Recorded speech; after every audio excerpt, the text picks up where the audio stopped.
मेरे साथ मुंबई से आपके जाने-पहचाने, चिर-परिचित लेखक, वरिष्ठ पत्रकार, चिंतक और मनीषी भाऊ तोरसेकर साहब जुड़ रहे हैं। भाऊ, बहुत स्वागत है आपका। नमस्कार, नमस्कार। नमस्कार। भाऊ, सबसे पहले तो आप ये बताइए, क्या ये मोदी को रोक पाएँगे?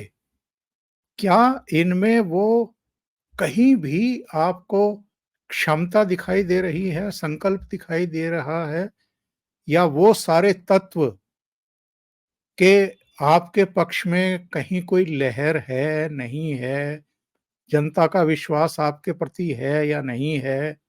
या जो नेतृत्व जिसको आप हटाना चाहते हैं, उसके प्रति मतदाताओं में किसी तरह की कोई नाराज़गी हो, कोई गुस्सा हो, कोई असंतोष हो, ये सारे तत्व कहीं दिखाई दे रहे हैं आपको?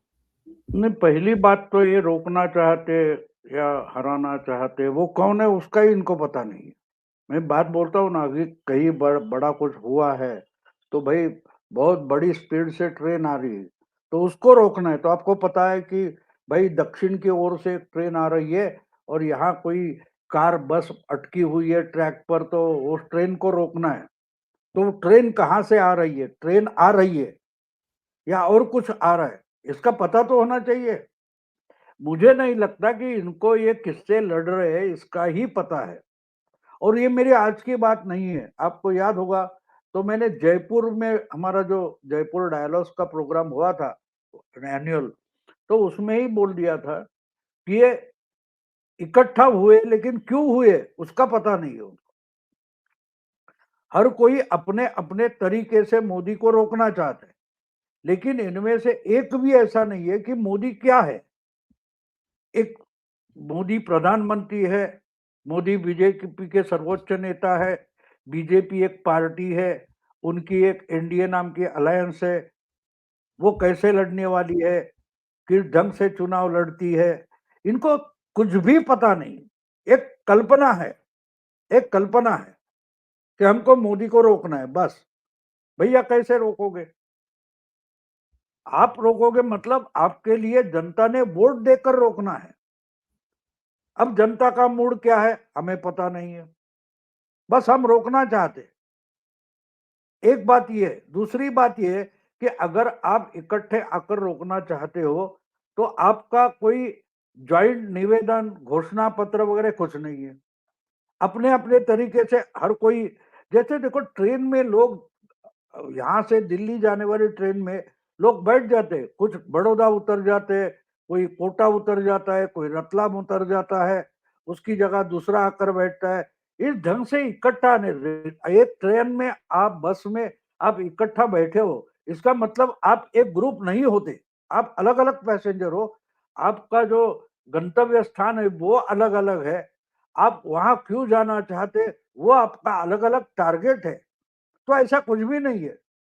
देखो पिकनिक के लिए आप बोलो क्या बोलते हैं, जयपुर हो या टूरिज्म के स्पॉट है, वहां बहुत सारे लाखों लोग आते हैं, लेकिन अपना अपना फैमिली लेकर आएंगे, एक साथ तो नहीं आते, एक साथ कुछ अचीव नहीं करना चाहते। तो ये पटना में पिकनिक के लिए, मैं उसको पिकनिक बोलता हूँ। पटना में आ गए, फिर बंगलोर में आ गए, फिर मुंबई आ गए, फिर 3 महीने भूल गए कि हम 3 पिकनिक हमने क्यों की।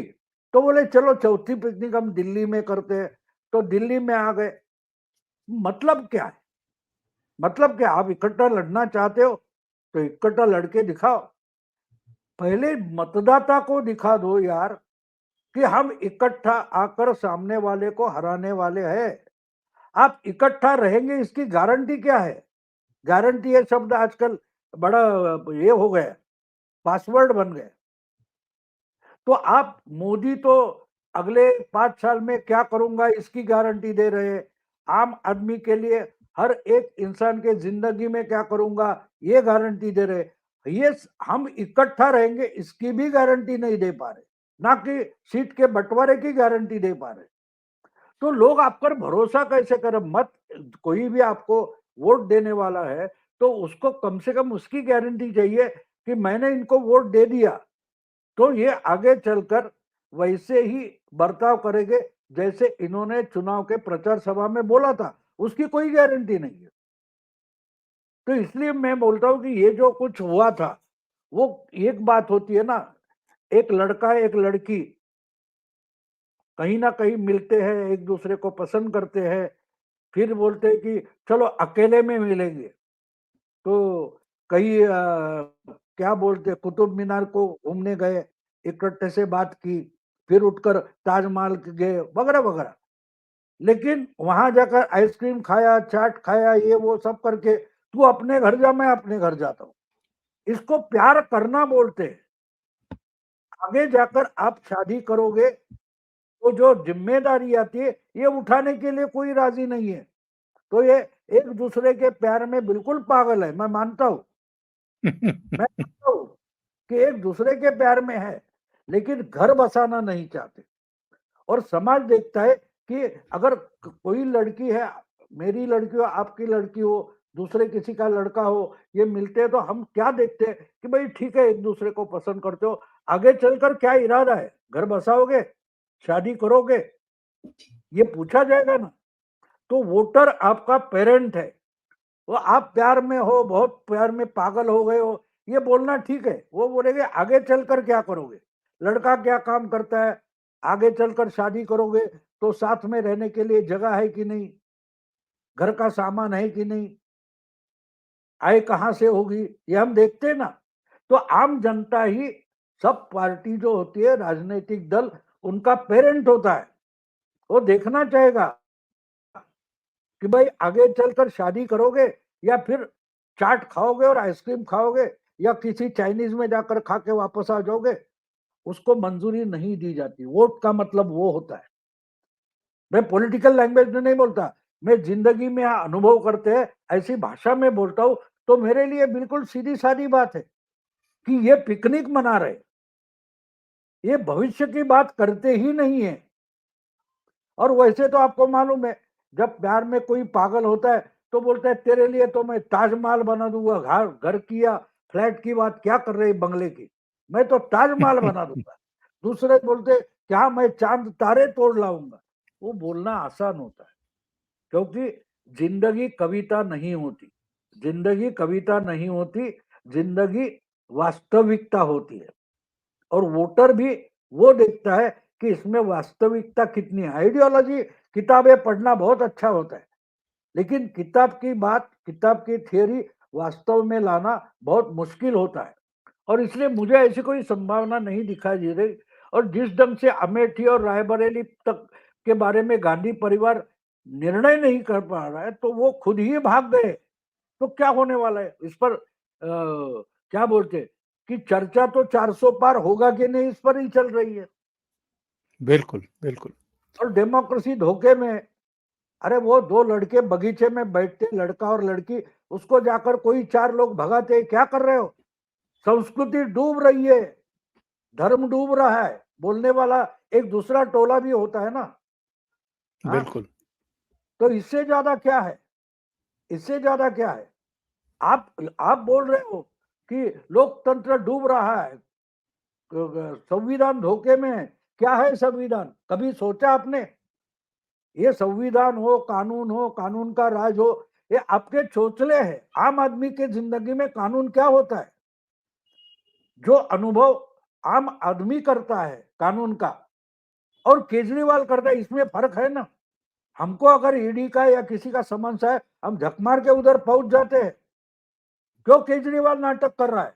तो केजरीवाल का कानून, केजरीवाल का संविधान, केजरीवाल का गणतंत्र, इंडिया अलायंस का गणतंत्र और कॉमन मैन मतदाता का गणतंत्र संविधान अलग होता है, ये समझ लो। उसका गणतंत्र, उसका संविधान धोखे में नहीं है। जैसे कि इंडिया अलायंस केजरीवाल का, राहुल गांधी का गणतंत्र और संविधान धोखे में, तो आपके संविधान को वो कॉमन मैन क्यों, वोटर क्यों बचाएगा? भाऊ 2 घटनाएँ हुई हैं, पहले उन पर चर्चा कर लें। एक तो अमेरिका की जानी-मानी एक पत्रिका है न्यूज़वीक, उसने प्रधानमंत्री का एक लंबा-चौड़ा इंटरव्यू किया है, कवर पेज पर छापा है।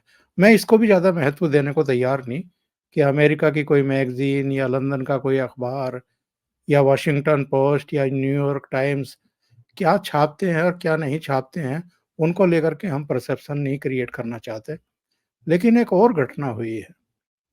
टेस्ला कंपनी के एलन मस्क भारत की यात्रा करने वाले हैं और इसी महीने के आखिर तक करने वाले हैं।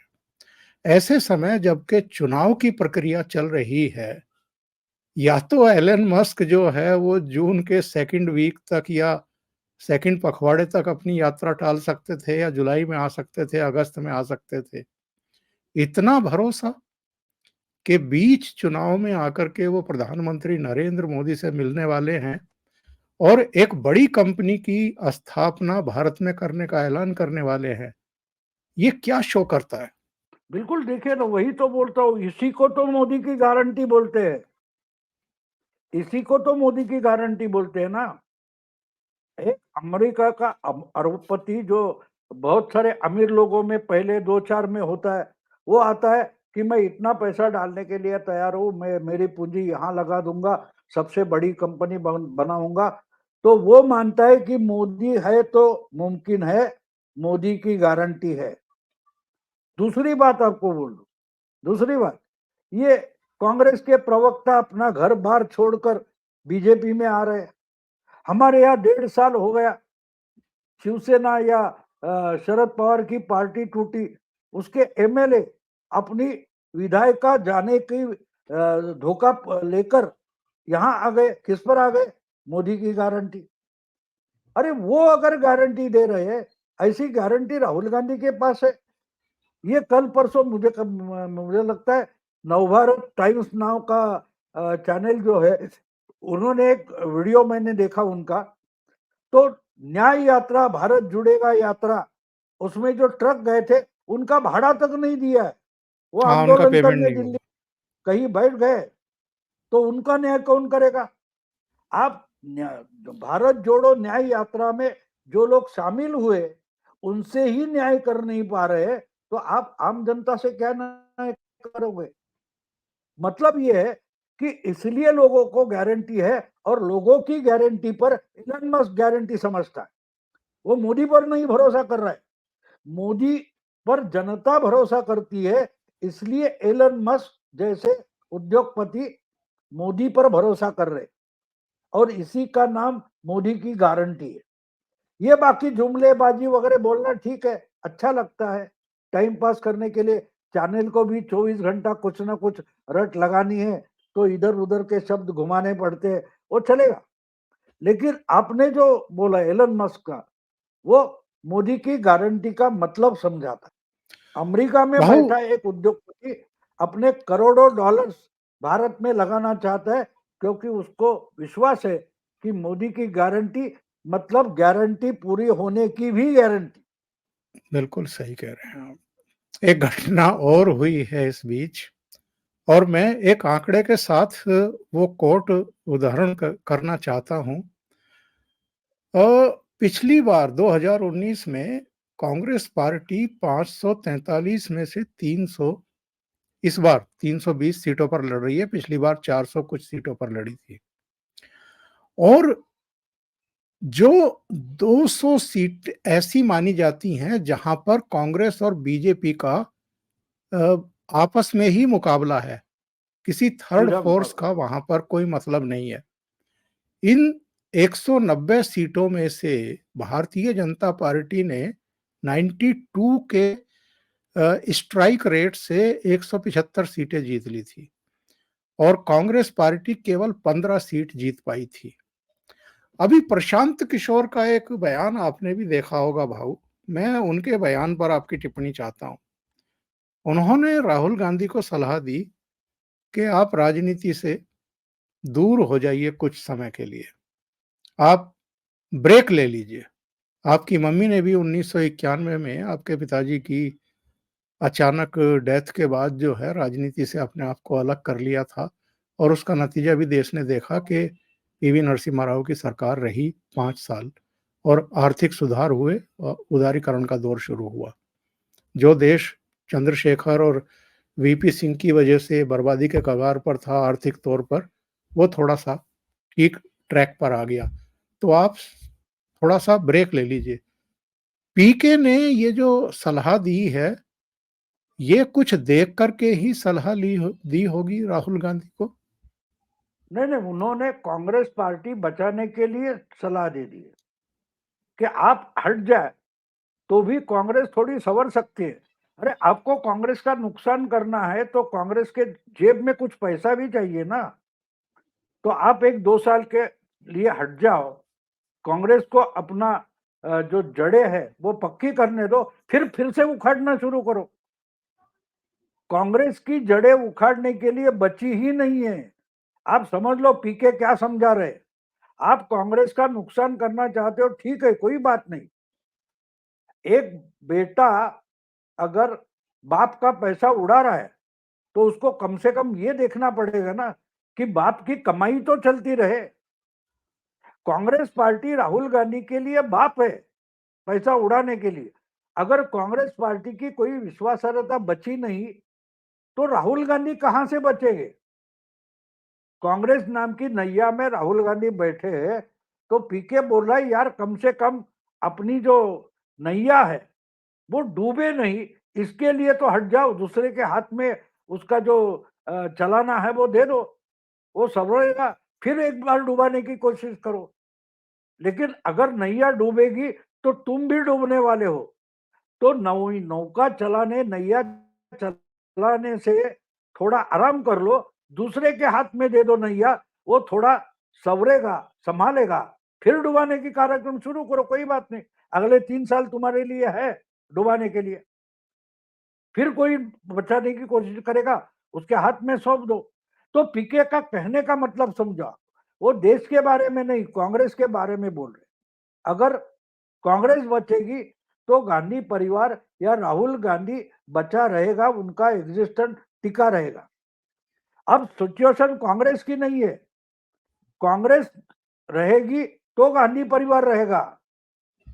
तो वो समझा रहे तुम जो अरोगेंस दिखा रहे हो, जो नुकसान कर रहे हो, वो नुकसान के लिए कुछ कमाना भी पड़ता है। जो कमा सकता है थोड़ा तो उसको चांस दे दो, ये बात है। बिल्कुल सही।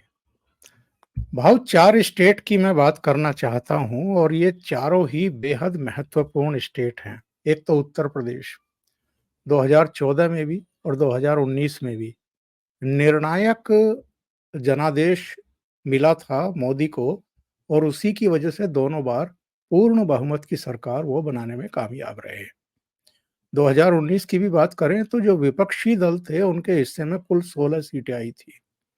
64 सीटें बीजेपी और उसके सहयोगियों ने जीती थी। अब सिचुएशन ये है कि मायावती अलग लड़ रही है। अखिलेश यादव पीडीए की बात जरूर कर रहे हैं लेकिन उनके 2019 के भी और 2022 के भी विधानसभा चुनाव के भी कई साथी टूट करके अब भारतीय जनता पार्टी के साथ आ गए हैं। तो एक तो उत्तर प्रदेश में आपका क्या आकलन है? नंबर 2 महाराष्ट्र, उस पर हम बाद में आएंगे, पर बिहार जहां पर सिचुएशन थोड़ी चेंज हुई थी और 2022 में नीतीश कुमार चले गए थे, लालू यादव कांग्रेस और एक अभियान शुरू किया था, इंडिया अलायंस बनाया, 27 दूसरे दलों को जोड़ने की कोशिश की, लेकिन अभी जनवरी में वो फिर वापस भारतीय जनता पार्टी के साथ आ गए। तो उत्तर प्रदेश और बिहार को लेकर के आपका क्या आकलन है? नहीं, उत्तर प्रदेश का तो डन डील है। देखिए पिछले चुनाव में भी हम कितने कम हुए, और 8 या 7 कुछ कम हुए थे, लेकिन उस वक्त ममता, अब मायावती और अखिलेश इकट्ठा आए थे, अब वो अलग हो गए और मायावती की ताकत विधानसभा में हमने देखी बहुत घटी है। तीसरी बात यह है कि पिछले चुनाव में 80 में से 40 सीटें बीजेपी ने 50% से ज्यादा वोटों से जीती है, ज्यादा सीटों से जीती है, ज्यादा प्रतिशत से जीती है। तो इस बार मेरा ख्याल है वो 75 तक चले जाएंगे। 80 बोल रहे हैं और ठीक है, बोलने के लिए ठीक होता है, लेकिन मेरा ख्याल है वहां 75 सीटें हो जाएगी बीजेपी एनडीए की।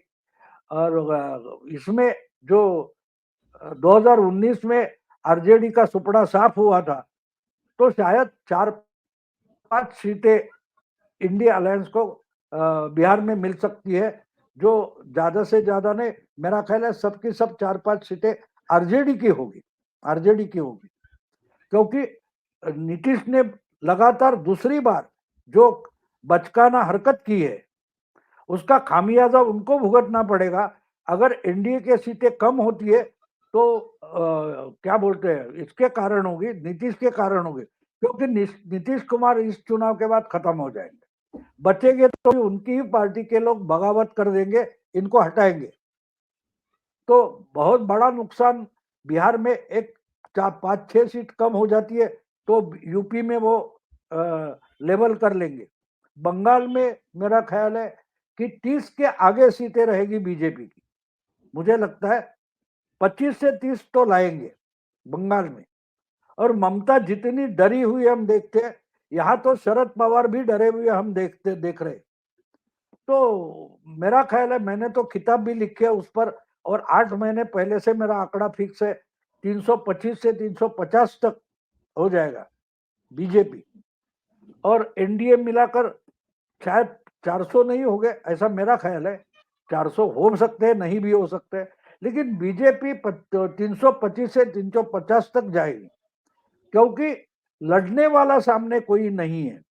और एक बात होती है कि देखो, लोगों को जब अल्टरनेटिव विकल्प दिखाई देता है तो जो लोग उस विकल्प के पीछे जाते हैं, ऐसे भी लोग निराशाग्रस्त होकर मोदी के पास जाएंगे कि मोदी कम से कम 5 साल सरकार चलाएंगे, उसमें गड़बड़ नहीं होगी, इसको ही इंपॉर्टेंस मिलता है। जो कट्टर बीजेपी वादी मोदी भक्त वगैरह नहीं है, फिर भी वो मोदी को वोट देंगे, क्योंकि उनको स्टेबल गवर्नमेंट चाहिए। देखो, 10-15% से ज्यादा लोग स्टेबल गवर्नमेंट के पीछे भागते, तो बदलने की जगह वो थी। अगर इन्होंने इंडिया अलायंस स्टेबल करके नहीं दिखाई तो गवर्नमेंट क्या स्टेबल चलाएंगे। तो इसलिए जो बदलने वाला 10-12-15% वोटर है, वो भी ज्यादा से ज्यादा मोदी और बीजेपी के तरफ चला जाएगा। पर भाऊ, जो बात आप बिहार और नीतीश के बारे में कह रहे हैं, क्या वो बात महाराष्ट्र में लागू नहीं होती है? 2-3 बातें वहां से कही जा रही हैं कि ठीक है, एनसीपी में भी टूट हो गई है, उद्धव ठाकरे की पार्टी में भी टूट हो गई है, और शिंदे मुख्यमंत्री बना दिए गए, Ajit Pawar deputy chief minister बना दिए गए। लेकिन कहीं ना कहीं जो मराठा मानुस है, उसमें जो आत्म स्वाभिमान की बात है, वो एक मुद्दा बन सकता है। और बीच में जिस तरीके से ये मराठा आरक्षण को लेकर के उसको फिर से बैठा दिया गया था, वो भी कहीं ना कहीं इसीलिए बैठाया गया था कि ये चीज जो है सुलगती रहे लोगों के दिमाग में, वो मरे नहीं, वो भूले नहीं। तो वहां क्या सिचुएशन आप देख रहे हैं? नहीं नहीं, वो पूरे देश में आप देखो तो मैं एक बात आपको समझा दूं कि ये जो जाति गणना, जाति, ये सोशल इंजीनियरिंग, ये बात अभी आउटडेटेड हो गई है। मोदी ने ये सारे जाति पाति के जो दायरे थे वो तोड़ दिए, और वो महाराष्ट्र में भी टूटे। तो ये यूनिवर्सिटी में बैठे हुए प्रोफेसर थियरी बनाते हैं, पत्रकार उठाते हैं, और जो पार्टियां उसको लेकर सर आंखों पर रखती है, वो पार्टियां पिछले 20 साल से आहिस्ते आहिस्ते डूबती गई है। तो ऐसा कुछ होने वाला नहीं है। हाँ, मीडिया में बहुत सारी सिंपैथी है उद्धव ठाकरे के लिए, लेकिन एक बात ध्यान में रखिए, उद्धव जब पूरी शिवसेना अखंड थी, खंडित नहीं हुई थी, उस वक्त शिवसेना का वोट परसेंटेज कभी भी 18-19% से ज्यादा नहीं हुआ, कभी भी। अकेले लड़े, बीजेपी के साथ लड़े। अब उसमें से 5-6% भी अगर शिंदे काट लेते तो बचे 12-13%। तो उससे चुनाव कैसे जीते जा सकते? मेरी, हाँ, मीडिया में बहुत उसको सिंपैथी है, लेकिन चुनाव आयोग सिंपैथी जो है, मीडिया की सिंपैथी, वो काउंट नहीं करती ना, गिनती नहीं। हाँ, अगर मीडिया में जो सिंपैथी है इसका काउंटिंग अगर हो जाता, मतगणना होती है वैसी ही मीडिया के सिंपैथी का काउंटिंग हो जाए, तो बीजेपी महाराष्ट्र में हारेगी जरूर, क्योंकि पूरी का पूरा 90% मीडिया की सिंपैथी ही उद्धव के पास है। लेकिन उसी मीडिया की 90% सिंपैथी बाला साहब के साथ नहीं थी और वो जीतते थे।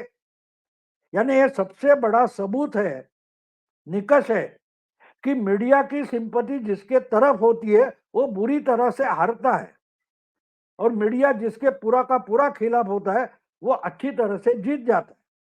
तो ये जो आप बोल रहे हैं उद्धव ठाकरे या क्या बोलते हैं उसको, मराठा वगैरह, ऐसा कुछ नहीं है।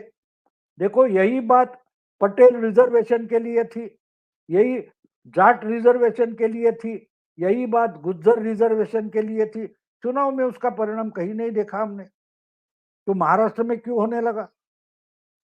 4 जून को तो सामने आ जाएंगे आंकड़े, लेकिन मेरा आकलन ये है कि इसका कोई परिणाम होने वाला नहीं।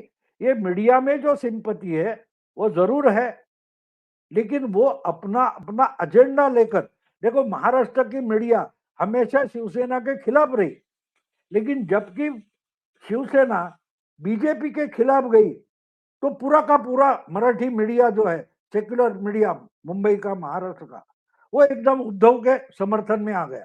तो आप समझ सकते हो वो उनका एजेंडा है, वो उनकी भी सिंपैथी नहीं है, और वो सिंपैथी चुनाव आयोग काउंट नहीं करता। भाऊ 3 स्टेट जो दक्षिण के हैं, बल्कि 4 लगा लीजिए। तेलंगाना में तो फिर भी भारतीय जनता पार्टी का थोड़ा बहुत है और पिछली बार 4 सीटें वहां से बीजेपी को मिल गई थी। लेकिन केरल, तमिलनाडु और आंध्र प्रदेश, इन 3 में आप कोई संभावना देख रहे हैं इस बार बीजेपी की? बिल्कुल है। देखिए आप अगर वो रोड शो मोदी जी के हुए, वो रोड शो आप देखो, उसके यूट्यूब पर उसके क्लिप्स अवेलेबल है। उसमें जिस ढंग से रास्ते पर खड़ी हुई भीड़ इमोशनल हुई, एक्साइट हुई है, तो उसकी बॉडी लैंग्वेज समझना जरूरी है। वो एक्साइट क्यों हुए? इतने सालों से हिंदुत्व को दबा दबा कर रखा गया है, तो वो मानते कि हमको बचाने वाला हमारा कोई सेवियर आया है, हमारा उद्धार करने वाला कोई आया है। उसमें आप देखो बहुत सारे ब्राह्मण जो है वो धोती पहने हुए, जनेयू पहने हुए, गंध लगाए हुए रास्ते पर आकर खड़े। बहुत सारी महिलाएं, वो इतनी एक्साइट, उनके आनंदित के आंसू बह रहे हैं। वो जिस ढंग से मोदी को अपलॉड कर रहे हैं, वो अगर देखे, उनकी एक्साइटमेंट देखे, तो आपको पता चलेगा कि तमिलनाडु में क्या हो रहा है, केरला में क्या हो रहा है। हाँ, बहुत बड़ा कुछ नहीं होगा, लेकिन आज तक जो बोला गया कि साउथ में बीजेपी का कुछ है ही नहीं, तो क्या है ये पहली बार पता चलेगा। केरला में शायद 15-17% तक जाएगी, तमिलनाडु में 20 से 25% तक जाएगी। ये तीसरे नंबर की जगह कैप्चर करने का आरंभ है। उसके बाद दूसरे नंबर पर जाते और फिर 1 नंबर पर आते। तो इसलिए मैं देख रहा हूं कि तमिलनाडु और केरल में बहुत बड़ा चमत्कार होने वाला है। और चमत्कार का मतलब तमिलनाडु के 40 सीटों में एकदम 15 सीटें आ गई, ऐसा नहीं होने वाला। 2-4 सीटें हो सकती है। देखिए 2014 में यही लेफ्टिस्ट पत्रकार पूछते थे बंगाल में बीजेपी का है क्या। उस वक्त 2004 में बीजेपी ने 4 सीटें बंगाल में जीती थी, मोदी का पहला चुनाव था। 2019 में वो 18 तक पहुंच गए, 2 नंबर पार्टी हो गई। तो इस बार तमिलनाडु में अगर 2 या 4 सीटें होती है तो 2029 के बारे में सोचो, और उसके बाद 2034 के बारे में सोचो, क्योंकि बीजेपी लॉन्ग टर्म प्लानिंग करके कुछ करती है, और इस बार ये साउथ में होने जा रहा है, ऐसे मेरी मान्यता है। भाऊ आखिरी सवाल मैं आपसे करता हूं। हरियाणा, हिमाचल, उत्तराखंड, राजस्थान, इसके अलावा गुजरात, मध्य प्रदेश, छत्तीसगढ़, बिहार, झारखंड, महाराष्ट्र, दिल्ली, कर्नाटक, उत्तर प्रदेश, 327 सीटें हैं। और भारतीय जनता पार्टी ने 2019 में 296 सीट जीत ली थी। 327 में से 296, और स्ट्राइक रेट था 90%। और एक आंकड़ा ये भी है भाऊ कि जो 303 सीटें बीजेपी ने जीती थी, इसमें से 224 सीटें ऐसी थी जहां की जीत जो है वो 50% से अधिक वोट शेयर के साथ बीजेपी ने जीती थी। और ताज्जुब की बात यह है कि कांग्रेस ने जो 52 सीटें जीती थी, उसमें से केवल 18 सीटें जो हैं वो 50% से अधिक वोटों से जीती थी। तो कहां 224 और कहां 18 सीटें। अब कुछ लोगों का कहना है कि अगर ये जो दो भारत जोड़ो यात्रा हुई है, इसका कोई चमत्कार हो जाए, अगर कोई अंडर करंट मोदी सरकार के खिलाफ एंटी इनकम्बेंसी हो 10 साल की, तो भारत अगर कांग्रेस 5% ऐड कर ले अपने वोट शेयर में, तो एक उलटफेर हो सकता है और भारतीय जनता पार्टी को 272 से पहले रोका जा सकता है। क्या कहेंगे? देखिए, हमारे मराठी में एक कहावत है, आत्याबाईला मिशा असत्या तर, यानी अगर बुआ को मूछे होती तो उसे चाचा कहते, लेकिन वो बुआ है, उसकी मूछे है ही नहीं। तो जो आप 5% बढ़ा लेते तो 5 क्यों बढ़ा रहे हो भैया? 50% बढ़ाओ ना डायरेक्टली। 5% पर क्यों?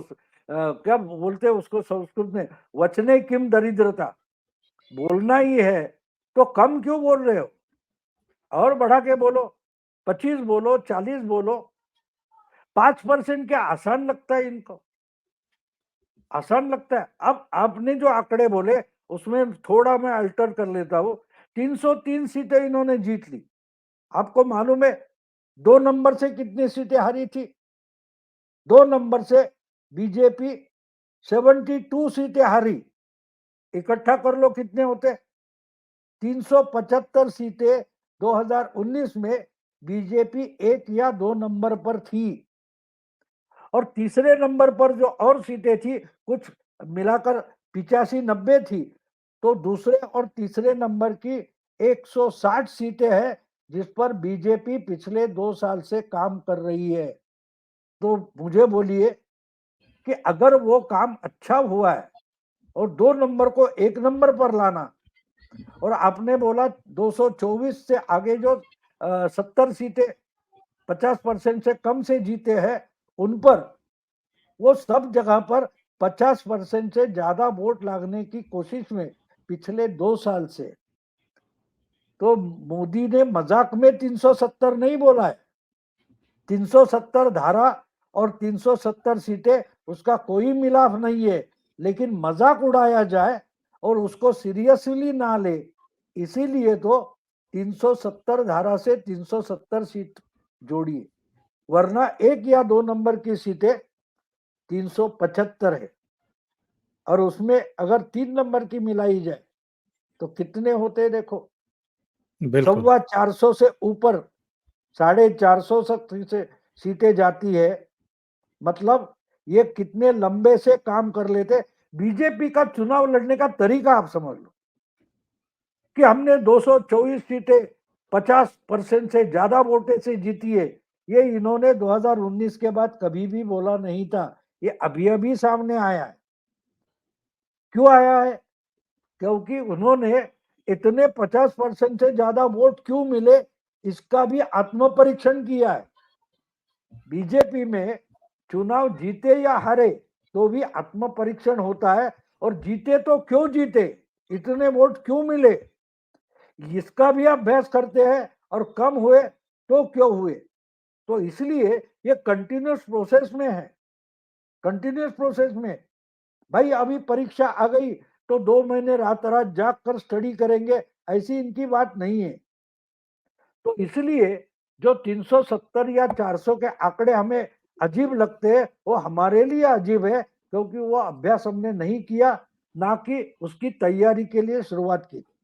तो बात ये होती है, जो टॉपर होना चाहता है परीक्षा में, वो तो एक परीक्षा खत्म होने के बाद अगली कक्षा का अभ्यास शुरू कर देता है। वो पहला रिजल्ट आने तक रुकता नहीं है, 8-10 दिन विश्रांति करेगा, आराम करेगा, फिर 11वीं की या 13वीं की जो कुछ परीक्षा हुई है उसके अगली कक्षा का अभ्यास शुरू कर देता है, उसका नाम बीजेपी है। वो चुनाव आने के बाद नहीं करते कुछ, वो फर्क होता है। और इसलिए जो अपने आंकड़े सामने रखे तो वो उसका स्टडी मैं, क्योंकि मैंने तो किताब ही लिखी है, मुझे वो स्टडी करना ही पड़ा पिछले 1 साल से, तो उसका हिंदी संस्करण अगले हफ्ते में आ जाने वाला है। तो इसलिए मुझे असर, देखिए चर्चा भी कहाँ घूम गई है। 200-250 सीटों पर बीजेपपी को रोकने का चर्चा चल रही थी, वो चर्चा अब 350 से आगे जाएगी का, नहीं 300 पर अटक जाएगी का। अरे 272 के बाद तो गवर्नमेंट बनती है, तो 300 पर रुके, 325, 350 पर रुके, उसमें फर्क क्या पड़ने वाला है? आप तो अपोजिशन में बैठने वाले हो। हाँ, आपकी ताकत क्या बचेगी ये सोचो। और भाऊ, आम आदमी पार्टी का क्या होने जा रहा है? वैसे तो 2014 में भी केवल 4 सीटें पंजाब से आई थी, दिल्ली में तो खाता ही नहीं खुला था। ना 2019 में खाता खुला, और 2019 में तो केवल एक ही सीट पंजाब से आई थी। और ये लोग छाती पीट रहे हैं मीडिया में कि मोदी जी चूंकि केजरीवाल से बहुत घबराते हैं, इसलिए चुनाव से पहले उनको जेल में डाल दिया। तो 3 राज्यों में कांग्रेस के साथ इन्होंने गठबंधन किया है, दिल्ली में, हरियाणा में, गुजरात में। क्या आप देख रहे हैं क्या हश्र होने वाला है आम आदमी पार्टी का? नहीं नहीं, चुनाव की बात तो छोड़ो, आम आदमी पार्टी अब बचने वाली है ऐसा मुझे नहीं लगता, क्योंकि वो एक लीडर के इर्द गिर्द बनी हुई पार्टी है। और अगर लीडर ही गायब हो गया, आप वो चीटियां देखते हो ना, एक गुड़ का कोई थोड़ा गुड़ होता है, शक्कर होती है, उसके इर्द गिर्द बहुत सारी चीटियां इकट्ठा हो जाती है, आप वो उठा लो तो इधर उधर भागने लगती है। बिल्कुल आम आदमी पार्टी की हालत वैसे ही होने वाली है, क्योंकि वो ढूंढ रहे, हम जहां चिपक गए थे वो गुड़ का ये कहाँ टुकड़ा है। तो ये पार्टी, और केजरीवाल ने जानबूझकर वहां कोई सेकंड रैंक लीडरशिप बनाई नहीं, उसका खामियाजा उनको भुगतना पड़ेगा। चुनाव की बात छोड़ दो, चुनाव चुनाव के लिए आम आदमी पार्टी की गिनती करना ही जरूरी नहीं है। उनका संगठन भी कितना बचेगा उसकी आशंका मुझे है। शायद उसमें 2 फाड़ 3 टुकड़े कितना हो जाएगा, टुकड़े हो गए इंशाअल्लाह इंशाअल्लाह, वो बोलते जंतर मंतर पर बैठ जाएंगे। आम आदमी का कोई भविष्य नहीं है। भाऊ, बहुत बहुत धन्यवाद ओशियन नेटवर्क के लिए इतना समय निकालने के लिए और कई मुद्दों पर चर्चा करने के लिए। नमस्कार नमस्कार। नमस्कार।